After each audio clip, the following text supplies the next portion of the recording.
ಅಪರ ಜಿಲ್ಲಾಧಿಕಾರಿಗಳಿಗೆ ವೇದಿಕೆಯ ಪರವಾಗಿ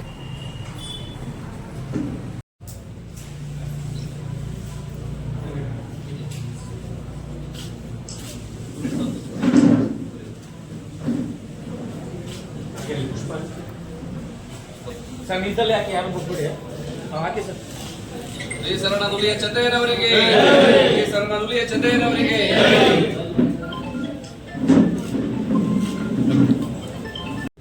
ಕರ್ನಾಟಕದ ಪ್ರತಿಷ್ಠ ಜಾತಿಯಲ್ಲಿ 5ನೇ ಅತಿ ದೊಡ್ಡ ಸಮುದಾಯವಾಗಿರುವಂತಹ ಕೊರಮ, ಕೊರಚ, ಕೊರವ, ಕೊರವರ್, ಕೊರಚರ್ ಹೀಗೆ ಕರ್ನಾಟಕದ ಉದ್ದಗಲಕ್ಕೂ ಕುಳುವ ಭಾಷೆಯನ್ನು ಮಾತಾಡುವಂತ ಈ ಕೊರಮ ಕೊರಚ ಜನಾಂಗ ರಾಜ್ಯದಲ್ಲಿ ಸುಮಾರು 10 ರಿಂದ 12 ಲಕ್ಷ ಜನಸಂಖ್ಯೆ ಇದೆ ಅಂತೇಳಿ ನಾವು ರಾಜ್ಯವನ್ನು ಸುತ್ತಾಡಿದಾಗ ನಮ್ಗೆ ಕಂಡು ಬಂದಿದೆ. ಅದೇ ರೀತಿ ಮಂಡ್ಯ ಜಿಲ್ಲೆಯಲ್ಲಿ ಈ ಸಮಾಜದ ಜನಸಂಖ್ಯೆ ಸುಮಾರು 20 ರಿಂದ 22 ಸಾವಿರ ಜನಸಂಖ್ಯೆ ಇದೆ. 15 ರಿಂದ 16 ಸಾವಿರ ಜನ ಮತದಾರರಿದ್ದಾರೆ ಅಂತೇಳಿ ನಾವು ಕಳೆದ 15 ವರ್ಷಗಳಿಂದ ನಿರಂತರವಾಗಿ ಜಿಲ್ಲೆಯಲ್ಲಿ ಸಂಪರ್ಕ ಇಟ್ಕೊಂಡು ಇದೇ ಜಿಲ್ಲೆ ಒಳಗಡೆ ತಿರುಮಲಾಪುರಕ್ಕೆ ಗೋಪಾಲ್ ಅವರು ಮತ್ತು ನಾನು ಇಡೀ ಜಿಲ್ಲೆಯನ್ನು ಸುತ್ತಿ 2013ನೇ ಇಸ್ವಿಯಲ್ಲಿ ಮಂಡ್ಯ ಜಿಲ್ಲಾ ಕುಳುವ ಸಮಾಜ ಅಂತ ಒಂದು ಸಂಘಟನೆಯನ್ನು ಕಟ್ಟಿ 2018ನೇ ಇಸ್ವಿಯಲ್ಲಿ ಇದೇ ಬಾಯ್ಸ್ ಕಾಲೇಜ್ ಗ್ರೌಂಡ್ ಅಲ್ಲಿ ಸುಮಾರು 5,000 ಜನವನ್ನು ಸೇರಿಸಿ ಒಂದು ರಾಜ್ಯ ಮಟ್ಟದ ಕೊರವಂಜಿ ಸಂಸ್ಕೃತಿ ಉತ್ಸವವನ್ನು ಮಾಡಿದ್ದು.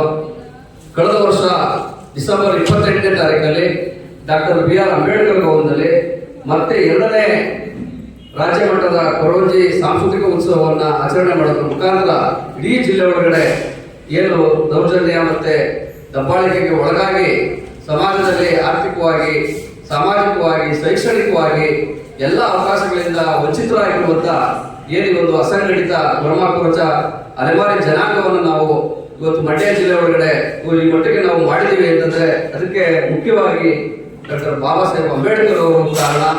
ಬಾಬಾ ಸಾಹೇಬ್ ಅಂಬೇಡ್ಕರ್ ಅವರು ಕೊಟ್ಟಂತ ಸಂವಿಧಾನದ ಕಾರಣ ಅನ್ನೋ ಮಾತನ್ನು ನಾನು ಈ ಸಂದರ್ಭದಲ್ಲಿ ನೆನೆಸ್ಕೊಳ್ತೇನೆ.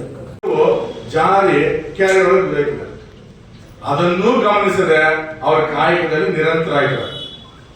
ವಾಪಸ್ ಅವರ ಊರೆಲ್ಲ ತಗೋಬೇಕಾದ್ರೆ ಲಿಂಗ ದೇವರು, ಹಂಗಂದ್ರೆ ದೇವರು ಯಾವ ತನ್ನ ಆತ್ಮಲಿಂಗನ ಕಟ್ಕೊಂಡಿದ್ನೋ ಅದು ಕೆಳಗೆ ಬಿದ್ದಿದ್ದು ಕಾಣ್ದೇನೆ ತನ್ನ ಕೆಲಸ ಮಾಡ್ತದಾಗ ಲಿಂಗ ದೇವರು ಎದ್ದು ಬಂದು ಯೋಗ್ರಿ ಕರ್ಕಯ್ಯನ ಇದೇ ಹಂಗೆ ಬಿಟ್ಟು ಹೋಗ್ತಾ ಇದೆಯಲ್ಲ, ಇದೇ ಕಾರಣ ಹಂಗೆ ಬಿಟ್ಟು ಹೋಗ್ತಾ ಇದೆಯಲ್ಲ ಅಂತ ದೇವರೇ ಮಾತಾಡ್ತಂತೆ. ಆದ್ರೆ ಇವತ್ತು ನೀವು ದೇವಸ್ಥಾನಕ್ಕೆ ನೀವೇ ಅಲಿತಾ ಇದ್ರೆ ದೇವರಿಗೆ ನಿಂದನೆ ಬಂದಿಲ್ಲ. ಕಾರಣ ಯಾಕಂದ್ರೆ ನೀವು ಯಾರು ಸರಿಯಿಲ್ಲ, ನಿಮ್ಮ ಮಾನವೂ ಸರಿಯಿಲ್ಲ, ನಿಮ್ಮ ಧನವೂ ಸರಿಯಿಲ್ಲ, ನಿಮ್ಮ ಕಾಯವೂ ಸರಿಯಿಲ್ಲ. ಅದರಿಂದ ದೇವರು ನಿಮ್ಮ ಬಳಿಯೇ ಸುಳಿದಿಲ್ಲ. ನದು ಪೂಜನೆಯನ್ನ ದೇವರಿಗೆ ಬೆಳಗ್ಗೆ ಸಾಯಂಕಾಲ ಪೂಜೆ ಮಾಡ್ಕೊಂಡು ವಿಗ್ರಹಕ್ಕೆ ಅಭಿಷೇಕ ಮಾಡ್ಕೊಂಡು ತುಪ್ಪದಾರ್ತಿ ಕಡುಬು ಎಲ್ಲ ಇಟ್ಕೊಂಡು ಏನು ಮುಕ್ತಿ ಸಿಗಲ್ಲ. ಯಾವುದರಿಂದ ಮುಕ್ತಿ ಸಿಗುತ್ತೆ? Salvation is only the ways and means of knowledge.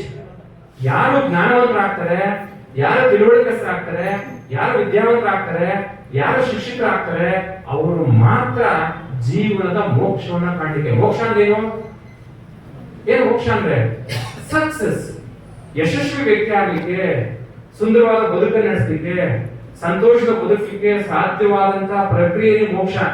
ಎಲ್ಲೋ ಮೇಲ್ಗೆ ಹೋಗ್ತೀವಿ ಕೆಳಗೆ ಹೋಗ್ತೀವಿ ಅನ್ಕೋಬೇಡಿ.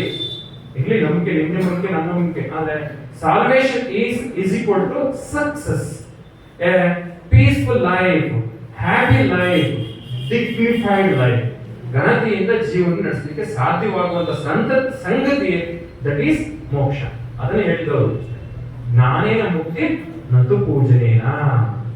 ಬರೀ ಪೂಜೆ ಮಾಡ್ಕೊಂಡ್ರೆ ಮೋಕ್ಷ ಸಿಗಲ್ಲ ಸ್ವಾಮಿ. ಜ್ಞಾನವಂತರಾಗಿ, ವಿದ್ಯಾವಂತರಾಗಿ, ತಿಳುವಳಿಕಸ್ಥರಾಗಿ, ಸಂವಿಧಾನಾತ್ಮಕ ಹಕ್ಕುಗಳಿಂದ ಬಳಸ್ಕೊಳ್ಳಿ, ಪ್ರಜಾಪ್ರಭುತ್ವದಲ್ಲಿ ನೀವು ಕಂಟೆಸ್ಟ್ ಮಾಡಿ ಬಳಕೆ ಮಾಡ್ಕೊಳ್ಳಿ ಅಂತ ಹೇಳ್ತಾ ಮತ್ತೊಮ್ಮೆ ನಾನು ಅಧ್ಯಕ್ಷರಿಗೆ ಮತ್ತು ಉಪಾಧ್ಯಕ್ಷರಿಗೆ ವಿನಂತಿ ಮಾಡ್ಕೊಳ್ತೀನಿ. ಜ್ಞಾನವಿಲ್ಲದ ಕಾಕೆ ಎರಡು ನಿರುಪಯುಕ್ತ ಅಂತ ಒಂದು ಮಾತುಗಳನ್ನ ನೂಲಿಯ ಚಂದಯ್ಯನವರು ಹೇಳ್ತಾರೆ. ಅಂದ್ರೆ ನಾವು ಶ್ರದ್ಧಾ ಭಕ್ತಿಯಿಂದ ನಮ್ಮಲ್ಲಿ ಜ್ಞಾನ ಇದ್ರೂ ಕೂಡ ಆ ಜ್ಞಾನವನ್ನು ನಾವು ಉತ್ತಮ ಕಾರ್ಯಕ್ಕೆ ಬಳಸ್ಕೊಳ್ಳದೆ ಹೋದ್ರೆ ಅದು ನಿರುಪಯುಕ್ತ.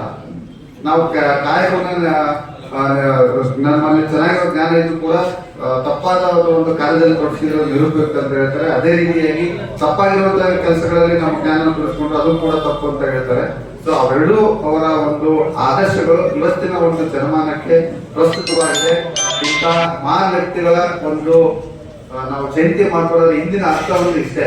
ಅವರ ಒಂದು ಕಾಲಘಟ್ಟದಲ್ಲಿ ಅವರ ಒಂದು ಸಾಮಾಜಿಕ ಸ್ಥಿತಿಯಲ್ಲಿ ಕೂಡ ಅದನ್ನೆಲ್ಲ ಧಿಕ್ಕರಿಸಿ ಅಂತ ಆದರ್ಶಗಳಿಗೆ ಅವರು ಹೆಚ್ಚು ಒತ್ತುಗಳನ್ನ ಕೊಟ್ಟು ಪೀಳಿಗೆಗೆ ಅದು ಒಂದು ಸಹಕಾರಿ ಆಗೋ ರೀತಿಯಲ್ಲಿ ಅವರ ಒಂದು ಜೀವನವನ್ನ ನಡೆಸಿರ್ತಾರೆ. ಅಂತ ಮಹನೀಯರ ಒಂದು ಜನ್ಮ ದಿನಾಚರಣೆಯಲ್ಲಿ ಅಥವಾ ಜಯಂತಿಯನ್ನು ನಾವು ಸ್ಮರಿಸಿಕೊಂಡು ಅವರ ಒಂದು ಆದರ್ಶಗಳನ್ನು ನಮ್ಮ ಜೀವಮಾನದಲ್ಲಿ ಅಳವಡಿಸಿಕೊಳ್ಬೇಕು ಮತ್ತು ತಳ ಸಮುದಾಯದ ಜನರನ್ನು ಕೂಡ ನಾವು ಸಮಾನತೆಯಿಂದ ಕಾಣಬೇಕು ಅನ್ನೋ ಒಂದು ದೃಷ್ಟಿ ಅದರಲ್ಲಿ ಅಡಗಿದೆ ಅಂತ ಹೇಳ್ತಾ ಹೊನ್ನಡಿ ವೆಂಕಟೇಶ್ವರ ಅವರು